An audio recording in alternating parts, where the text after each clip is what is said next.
His first public comment since Hamas's attacks on October the 7th, the Prince of Wales demanded an end to the fighting in Gaza, saying too many people have been killed. Joining us now is a former royal correspondent of the BBC, no less, the great Michael Cole. Welcome aboard, Micah. Always a pleasure to have you, of course.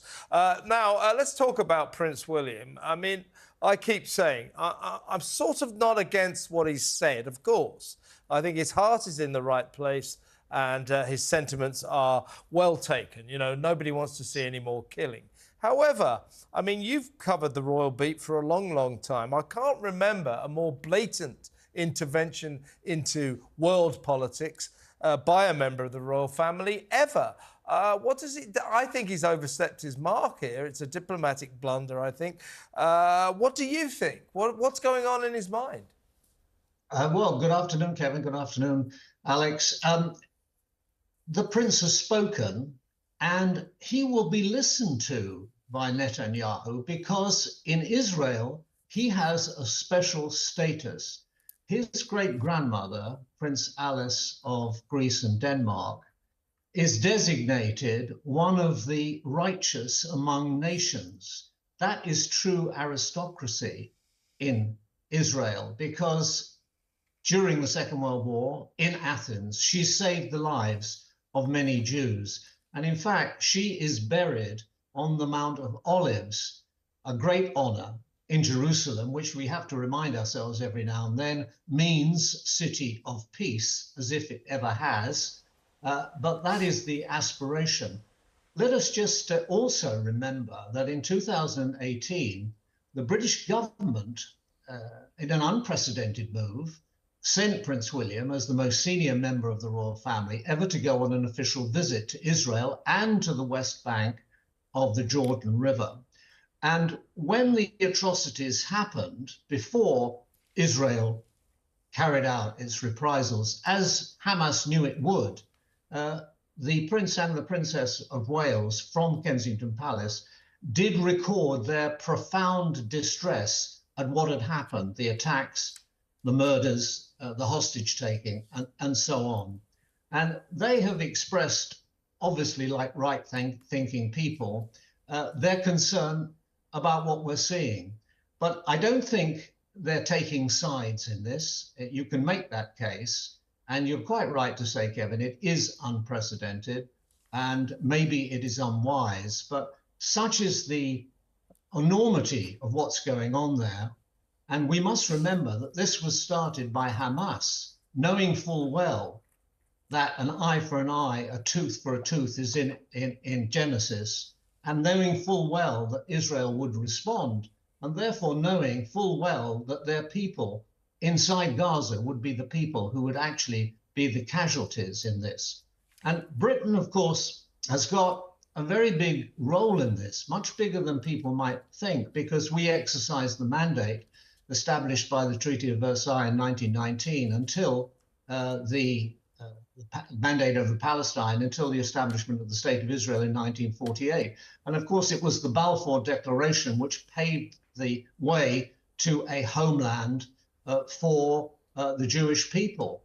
Also, the British royal family has many connections with the crowned heads in the Middle East, particularly King Abdullah of Jordan, and also the Kingdom of Saudi Arabia and the Emirates. So Netanyahu is not listening to many people. He's certainly not listening to Biden. But actually, I think he will listen because it is Prince William. Interesting, very interesting. Yeah, what I want to know, Michael, is who determines when royals are set out to do these thematic visits and have written statements and interventions like this?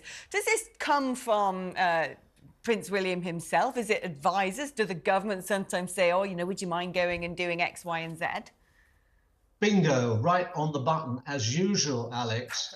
He wouldn't have said this without the government's approval. He could not have said it without the government's approval. He's too wise and clever for that. This has been passed across the desk. It has been approved at number 10 and the Foreign and Commonwealth Office without any doubt at all.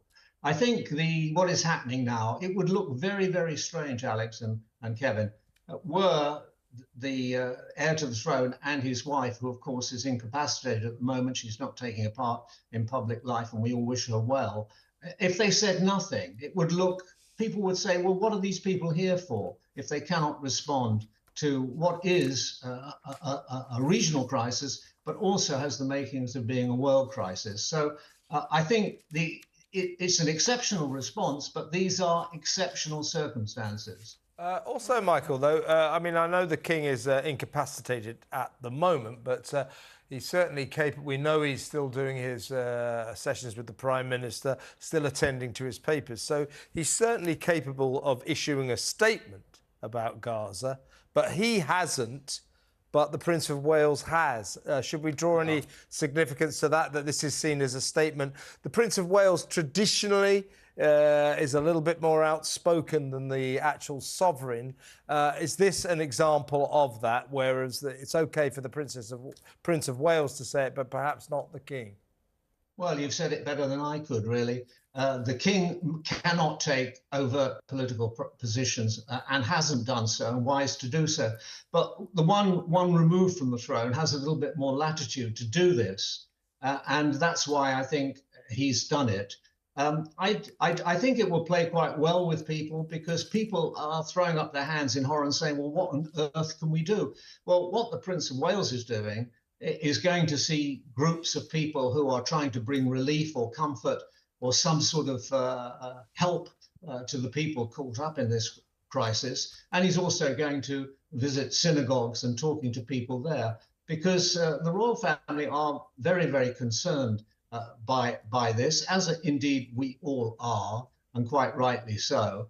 And I think they're trying to show by their own leadership that this is a problem that has to be grappled with, and it's not good enough to sit on your hands. And I think Netanyahu will actually listen to it because of who it's coming from. Michael, That's interesting. Yeah, Michael, fascinating pleasure as to talk to you as always. End of the show. knows. See you soon.